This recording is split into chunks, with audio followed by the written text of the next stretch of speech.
This week at the Internet Cafe, the hacker culture. Are they demons or saviors? Would you trust your files to this man? What is the cult of the dead cow? And why don't these guys use their real names? Plus free software, a cyber blast of 4 megabytes of cool stuff if you've got a TV modem. Hackers tonight at the Internet Cafe. The Internet Cafe is made possible in part by Intel. One idea always leads to another. Now there are connected CD-ROMs that link rich multimedia with related information on the Internet. For connected CD-ROMs, it's the Intel Pentium processor. Hi, and welcome to the Internet Cafe. I'm Stuart Chaffee. I'd like you to meet my friends Jane and Andrew. And we're here at a cyber cafe in San Francisco called CoffeeNet. And we're talking about hackers tonight. We're going to meet some hackers tonight. And it's kind of timely because we just read that some hackers got into the CIA's website.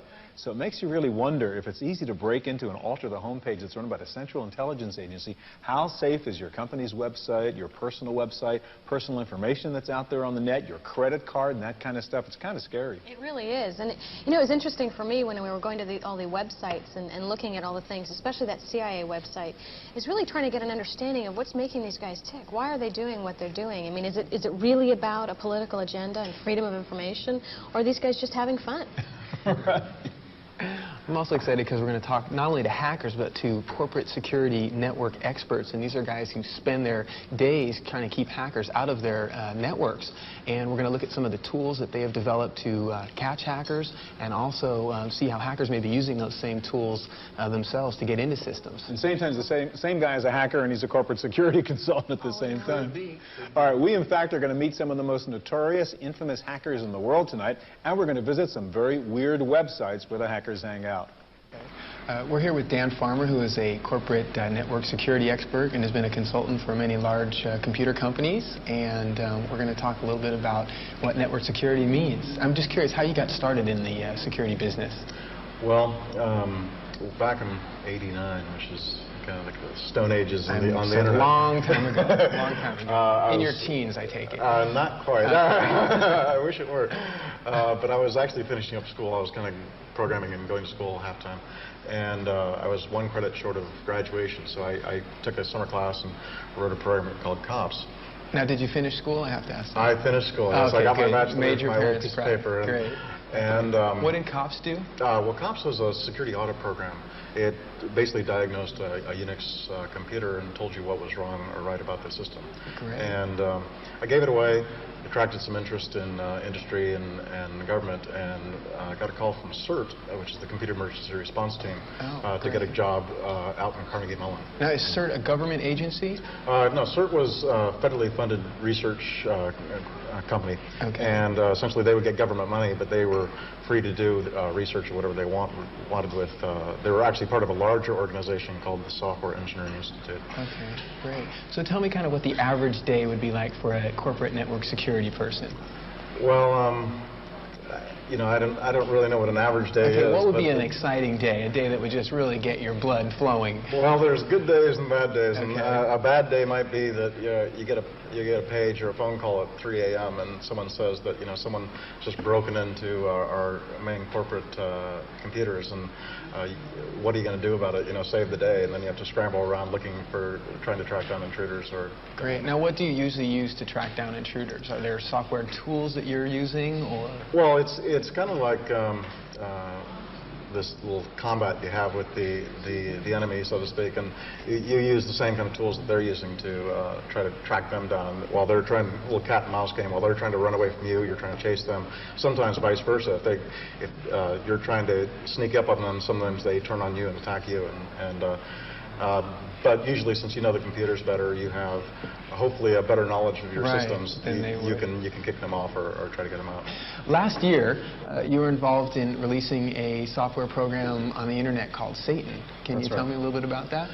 Yeah, sure. Well, Satan was an acronym. It's a security administrator tool for analyzing networks. Okay. And kind of like the name sounds, it was a tool that you could point at points on the network, machines on the network, anywhere in the world actually, from wherever you were, and you could analyze the security of the systems, and it could tell you if they were vulnerable, if they could be broken into, with a very easy to use graphical interface. Great. Now I understand there was a lot of controversy about this because you released it free on the internet, so it wasn't just available for network folks, it was also available, I guess, for hackers as well. That's right. Well, my co-author, Vitsa Venema, and myself are both very big on education and giving information about security to people. Part of the problems we had with a lot of the security world is people like to keep tight to their chest all the secrets, because they think if you know about some way of breaking the system, they'll be in trouble. Right. But we thought that the tool would actually help out people, because they could then know how to defend themselves. And as it turned out, with all the press and the furor and everything, people actually focused on security and tightened up their systems, and I would hope use the tool for good use. So you didn't hear of any hackers that used it to get into, yeah, almost none at all. There was so much hype before. I think everyone was so afraid that they all fixed their machines before that. Right. That's good. Now, what about that hype? It seems like there was a little bit of an unorthodox way that you released this program. Well, I mean, first the name, Satan. Come on. Yeah. Well, I mean, with any product, the name is 2/3 of what the value of the product is. Right. And we wanted to have something. We were a little afraid that if we released it, that people and we didn't tell people about it, that people would then blame us for kind of sneaking this hacker tool in the net.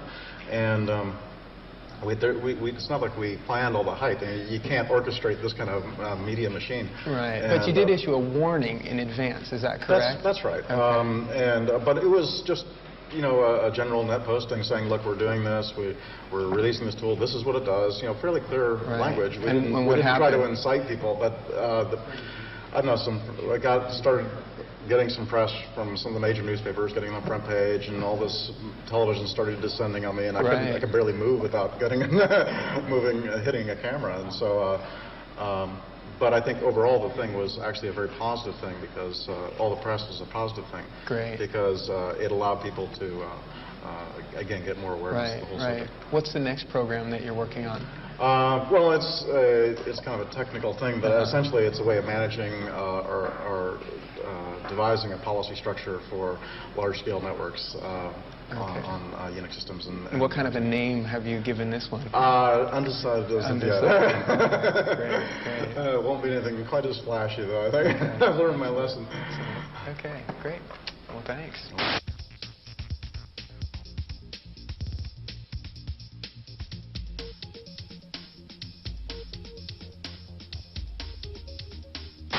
Greetings from the loft. Current stock tip in the hacker community seems to be dealing with Security Dynamics of Massachusetts.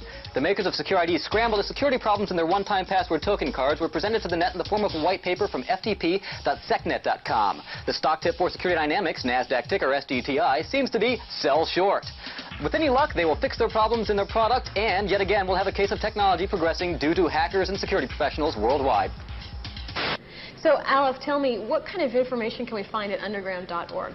Underground, you can find security papers, security tools, database of security vulnerabilities, links to other security web pages, other hacker homepages, recent news, calendar of security events, information about hacker conferences, some graphics and pictures. So it's quite a large amount of information. So it sounds like there's almost two worlds that you're playing to, that security side and then the hacker